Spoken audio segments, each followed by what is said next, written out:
Hello Sacher, votre chroniqueur. Alors aujourd'hui, samedi, naturellement, je vais vous parler d'un film Fromasia. Plus précisément, le film The Banquet, alias La Légende du Scorpion Noir. Vous avez pu remarquer que j'essaie d'alterner les genres, les styles de films Fromasia chaque samedi. D'ailleurs, à titre informatif, samedi prochain, je vous parlerai du film City of Darkness. Mais pour l'instant, place à La Légende du Scorpion Noir. Avant d'aller plus loin, n'oubliez pas, si vous n'êtes pas abonné, pensez à le faire, pensez à la petite cloche pour les notifs, et surtout pensez à mettre en commentaire ce que vous avez pensé de ce film. Let's go!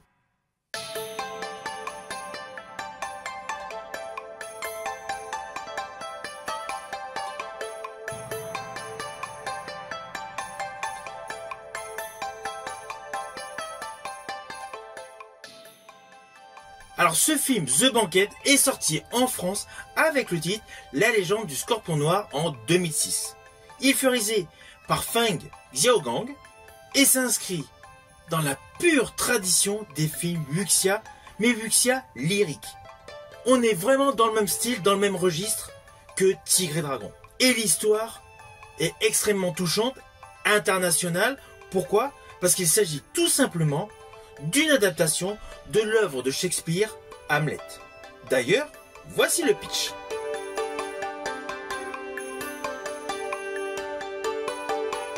L'histoire se déroule à la fin de la dynastie Tang, et pendant que le fils s'est exilé d'une partie du royaume pour se plonger dans l'apprentissage de la musique, du théâtre et des arts martiaux, l'empereur est assassiné par son frère, et celui-ci prévoit naturellement d'épouser l'impératrice. Vous voyez, c'est clairement l'adaptation du chef-d'œuvre de Shakespeare.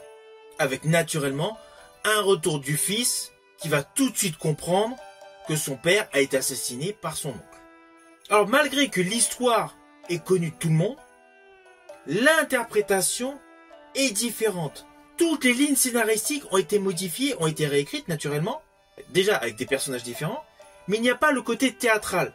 Même si dans la posture, dans la gestuelle, c'est assez onirique.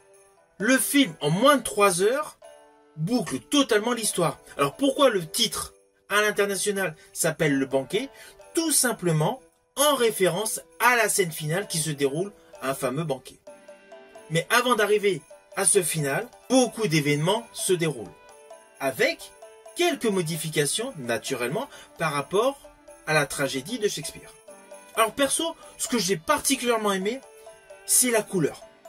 La couleur de chaque plan séquence est extrêmement chatoyante. Les couleurs sont vives. D'ailleurs, dès le plan séquence, le plan d'ouverture du film, on a une forêt verte, mais un beau vert.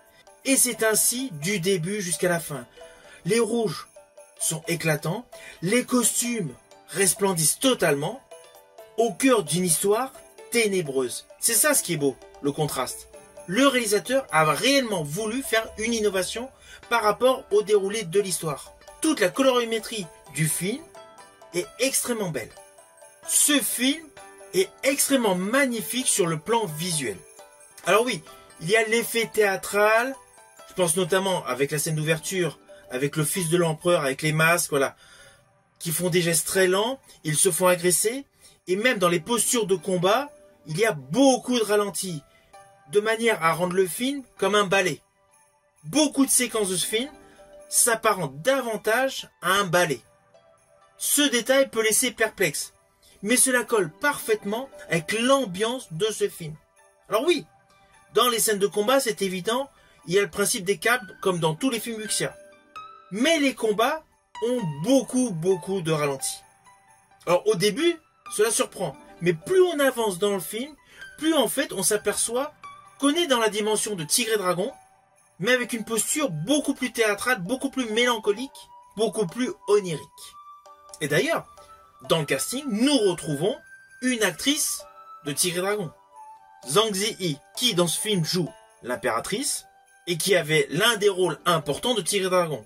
Ceci dit, je l'ai apprécié également dans un autre film assez triste, Les Mémoires d'une Geisha. À ses côtés, toujours côté casting, dans le rôle du fils de l'empereur, nous retrouvons Daniel Wu qui a également une très belle filmographie. J'avais parlé de cet acteur dans un polar aux côtés d'Andy Lau que j'ai présenté sur ma chaîne c'était pour le protéger. Alors pourquoi je vous parle du protégé? Parce que dans le film Le Protégé, il avait un rôle totalement antagoniste à son rôle de prince dans ce film. Il a énormément de postures qui sont figées, mais qui dégagent une intensité et une émotion qui témoignent de sa qualité d'acteur. Ainsi, ce film est totalement envoûtant. C'est un très beau film, porté par un casting de talent. D'ailleurs, je vous invite également à découvrir avec Daniel Wu le personnage du prince dans ce film, le film Une nuit à Bangkok. C'est un très bon film. Tout comme l'actrice qui joue le rôle de l'impératrice dans ce film, Zi Zhang, a joué dans un autre très beau film, Le secret des poignards volants. Il y a certes un très beau casting dans ce film, mais ces deux interprètes portent totalement le film.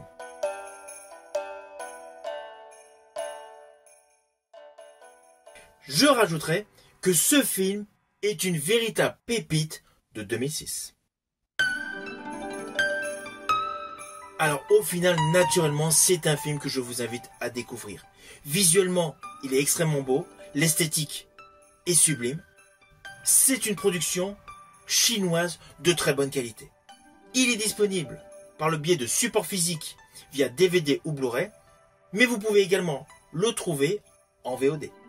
Si vous avez aimé la vidéo, n'oubliez pas, petit pouce vers le haut, pensez au partage. Quant à moi, je vous dis à bientôt pour une prochaine vidéo.